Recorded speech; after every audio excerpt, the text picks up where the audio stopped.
All right, welcome back to video 2, where we're going to dive into the AI market research for the hanging suitcase organizer. So there's 3 parts I like to look at. I like to look at industry, customers, and product. All main goal here is really to try to understand the product, the angles, the customer avatars, some of the trigger keywords that what needs to be said in the copy, the creatives, in order for them to buy. We'll also be looking for all the things we have to say in order to convert and convert these customers. Okay, so we're gonna dive into the industry here. So current state of industry, market overview, overall market size, estimate 30 billion. So makes sense. Travel is a big one. Key segments. So we got luggage and bags, packing organizers. So we fall probably into this packing organizer section. Packing cubes, suitcase organizers. So these are different categories, but that will probably fall into that. Key players, Samsonite, Travelon, eBags. So we'll take a look to see if we compete with any of these guys on Amazon. If not, then they're not really our main competitors, but this would be on the D2C side. Samsonite leading the way in terms of market share. That's fine. So technological advancements. So I like to take a look at this to see what kind of angles people are showing in their products. So we got smart fabric, so moisture wicking materials, lightweight, durable. Okay, so that could be something that someone's interested in and looking at that. RFID, so that's really important when it comes to travel, because security and preventing theft is huge. 3D printing, customization options for organizers, allowing them. Okay, so this is well beyond. Generally, with this niche, I haven't seen something like this, but we'll keep an eye on it and see what's there. And sustainability trends, so growing demand for eco-friendly materials. So that could be something, depending on our avatar. This may be relevant, but we'll take a look at later in another lesson to see if that's how important this actually is. So we have regulatory environment, we got safety regulations, so TSA.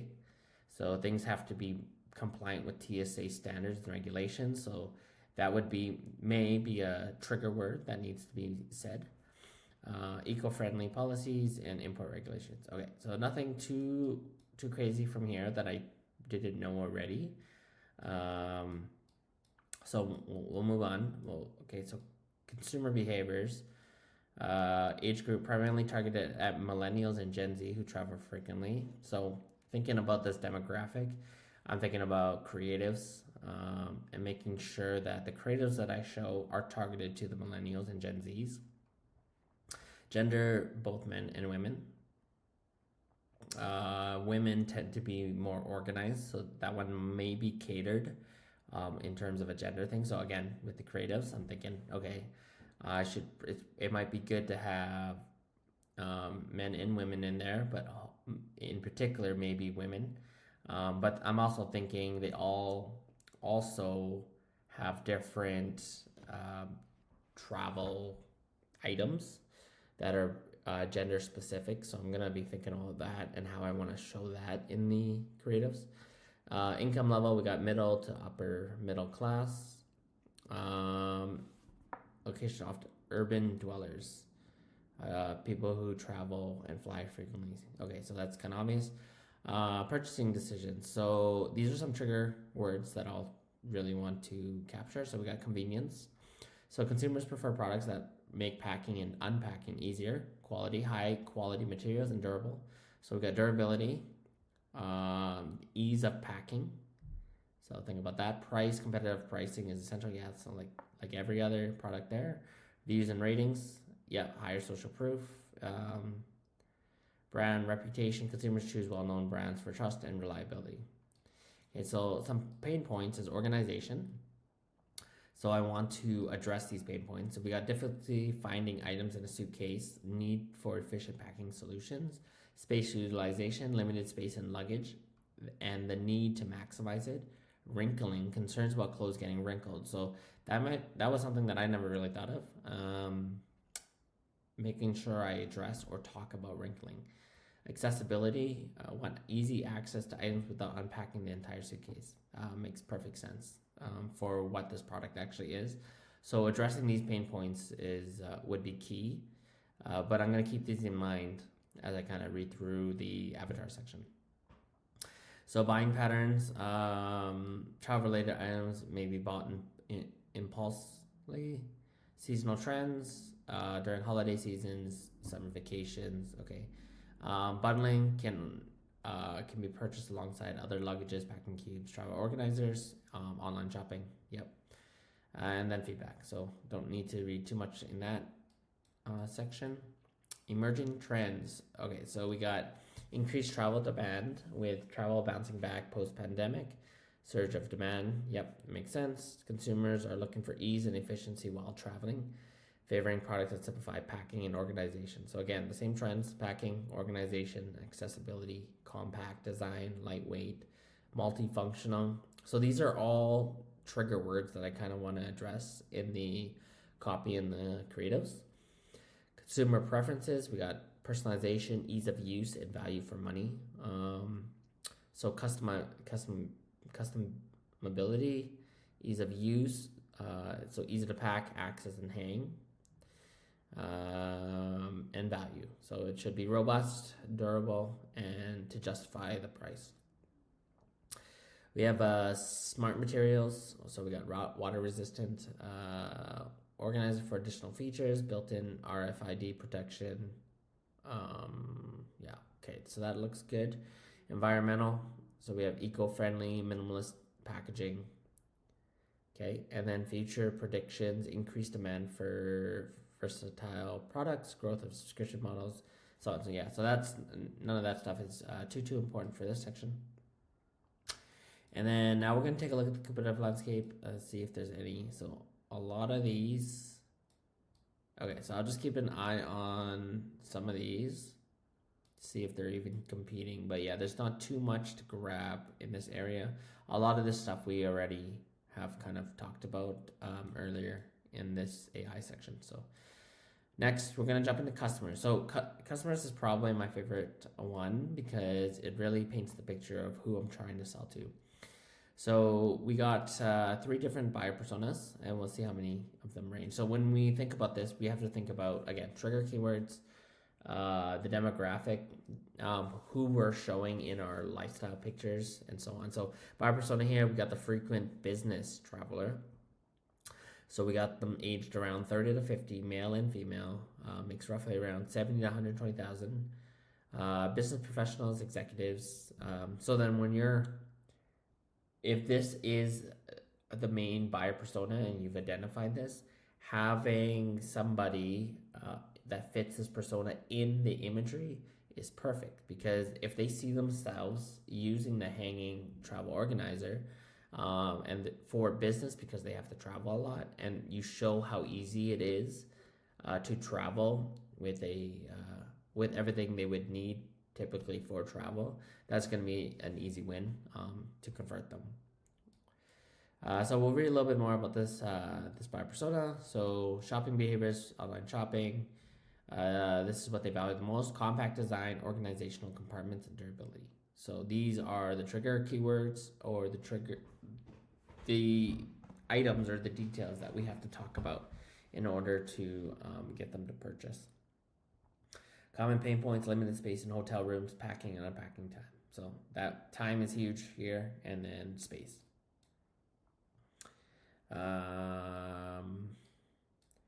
Reasons for purchasing: streamline their travel routine and maintain professionalism. Convenience, efficiency. Okay, so yeah, nothing too much here. Let's jump to the next one. The family vacation planner. Okay, so we had business travel, now we have family vacation. So we got 25 to 40, mostly females. Income level is a bit lower. Occupation: stay-at-home parents, educators, nurses, suburban. Reviews products based on family needs and budgets. family size, capacity, ease of use, safety features. Managing packing for multiple family members, finding space in luggage. So finding the space is what's important here. Everyone's belonging in one place to make family travel easier and stressful and less stressful. The desire for hassle-free vacation. So this is the dream right here.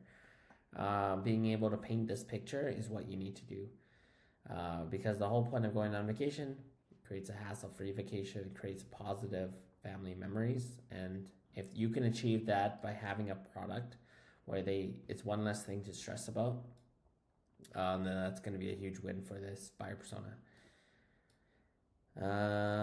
Okay, so they look at blogs, referrals, yeah, so nothing else that's not so obvious there. Okay, and then we have the frequent backpacker. So lower in age, so 18 to 30, male and female, lower income, college students, part-time workers, looking for affordability, travel gear, lightweight design, portability, storage capabilities, limited budget, durable products, challenges to keeping travel items organized on the go, to efficiently pack for spontaneous trips, enhance travel experiences, and maintain a presentable appearance, thrill for travel, desire for freedom and adventure, and need for practical solutions. Okay, social media, yeah, so it kind of fits the target. So we have three very distinct targets here. We got the business traveler, the family traveler, and then the sporadic traveler. So those are three very different demographics. So we have to really try to figure out who are we truly selling to. We may not be selling to all three. These are just the three types that we could be selling to. My hunch kind of goes to the frequent business traveler, and maybe the family vacation traveler. I wouldn't put the backpacker in this one, but we'll see if we can figure out some more information there. This next section is the emotional triggers. So this section is pretty good in terms of understanding what we need to say in order to convert the customer. So we have convenience, peace of mind, control, comfort, satisfaction, excitement. So within each of these, we have to explain to the customer why it creates convenience, because that's what these emotional triggers, these buyer personas want to hear. So you want to tell them, it's going to create convenience. It's going to create peace of mind. So right here, this one would put a lot more emphasis on the family vacationer. Convenience, that would be the business traveler. Control, that would be the family vacationer. So you can see how many of these emotional triggers, they do and will match up with the buyer personas up above here. So it's just key to really go through this, especially after you write your copy, to go back and check to see if you're missing any of these big emotional triggers. You don't have to capture them all. You just got to capture the one that best suits and fits your buyer persona. Okay, and then last but not least, we have the product. Generally, the product's already built, so there's not much we can do here. However, this is more about understanding what our value proposition is, how do people use these in general. This one's going to be pretty obvious just because it's a hanging suitcase organizer. It's used for travel and to keep things tidy, storing your clothes, your shoes, accessories, etc. So things that I get from here: smart organization, can store clothes, shoes, and accessories. So really showing that in the imagery is probably important. Easy access, so being able to show that everything's easy to see and within reach. I don't know how important this versatile use would be, because this product is specific to travel. Yes, you could probably use that at home for a closet organizer. I bet most people are not. That would be my hunch there. Travel friendly, has to be lightweight and compact design. So really showing that can happen is key. So here's an example of how to use and communicate with customers. You can say something like simplify your travels. So here you can see it's very benefit rich. We're not really talking about what it can offer, but what's the end result. So with the hanging suitcase organizer, you can pack efficiently, making your trip hassle-free. You'll notice these were emotional triggers that we kind of talked about earlier. Say goodbye to messy suitcases and hello to a well-organized and travel experience. This is painting a picture for the customer of what their dream is when they purchase your product. And then just kind of reading through here, yeah, nothing too different from what we've learned earlier. Differentiation strategies. So this is generally when you're trying to identify unique angles and in a more competitive market. So let's see, we have expandable compartments, built-in charging ports. So these are kind of things that if you do have these offerings in your product, you do want to mention them because that could be important to many of these types of customer avatars. So we got eco-friendly packaging, travel theme design, compelling brand story, got testimonies. Yeah, so there's nothing too different from what we already know, so I'm just going to skip that. And last but not least, we have an FAQ. So the FAQ is broken out into a couple sections. We got product features, we got product usage, and then maintenance and troubleshooting. So typically what I like to do is I like to write all my copy, and then after I finish my copy, I start to ask myself these questions and whether I answered them in my copy or creative. So what material is the suitcase organizer made from? Did I make a mention of that? Did I say that in the bullet points at some point in time? How many compartments does the organizer have? Did I show that in my creatives? Is the organizer waterproof? You also have to ask yourself, is this a very important question that the buyer persona would want to know? So you can test it out, but the idea is generally to go through all of these questions and make sure you're answering them. Sometimes there could be a question in here that's so obvious, but you didn't communicate it in the actual copy itself. So that's generally the gist of the AI market research. In the next video, we're going to go through some keyword research and understanding where they are in terms of SEO.